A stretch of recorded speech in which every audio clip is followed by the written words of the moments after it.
jangan lupa untuk like, subscribe, and comment. Assalamualaikum warahmatullahi wabarakatuh. Merhaba arkadaşlar. Jumpa lagi bersama Osmanesia. Oke teman-teman, kali ini saya mau membahas tentang isyarat zamirleri.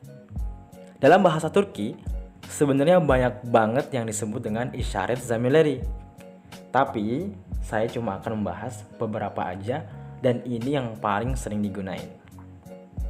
Nah, dalam bahasa Indonesia, isyarat zamirleri disebut dengan kata tunjuk, teman-teman. So, isyarat zamirleri gunanya buat apa sih? Ya, jawabannya buat nunjuk-nunjuk, ya kan? Canda. Oke. Kata tunjuk adalah kata yang berfungsi untuk menunjuk atau menandai secara khusus orang atau suatu benda, teman-teman. Jadi, apa aja nih kata tunjuk yang akan dibahas pada video kali ini? Stay tune ya. Oke.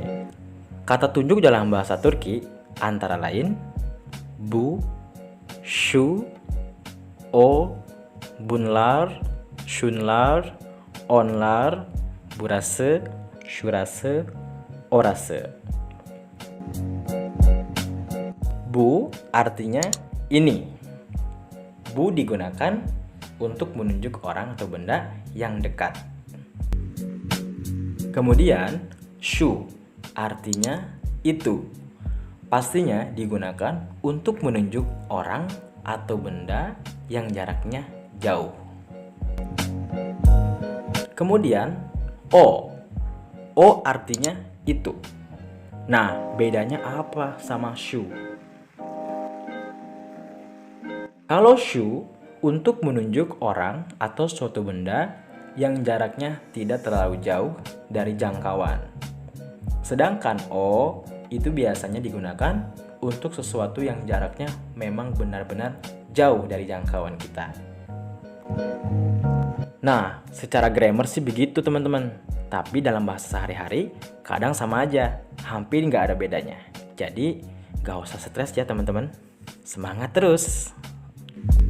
Kemudian, bu, şu, o itu digunakan untuk menunjuk orang atau suatu benda yang bentuknya tunggal, teman-teman.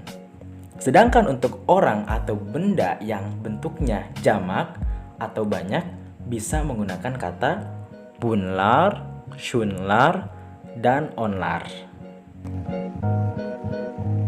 Bunlar jamak dari bu.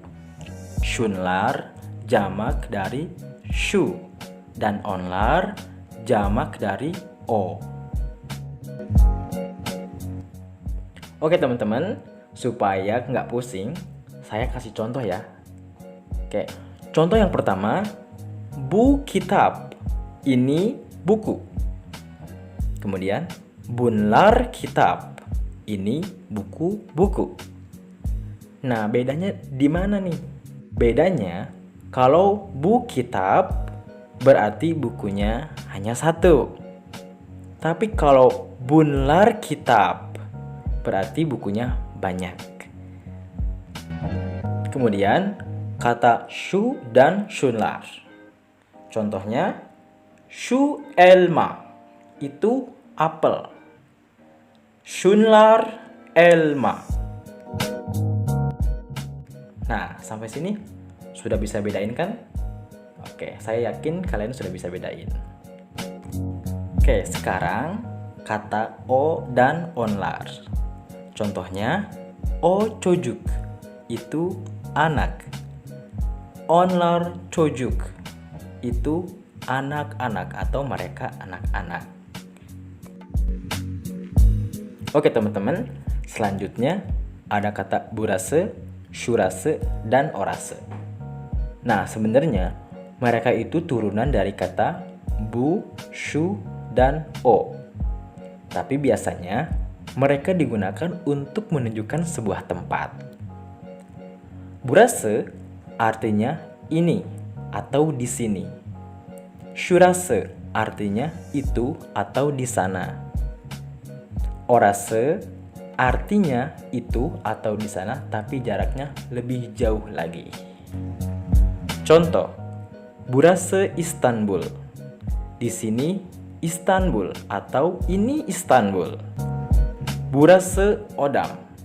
Di sini adalah kamarku atau ini adalah kamarku.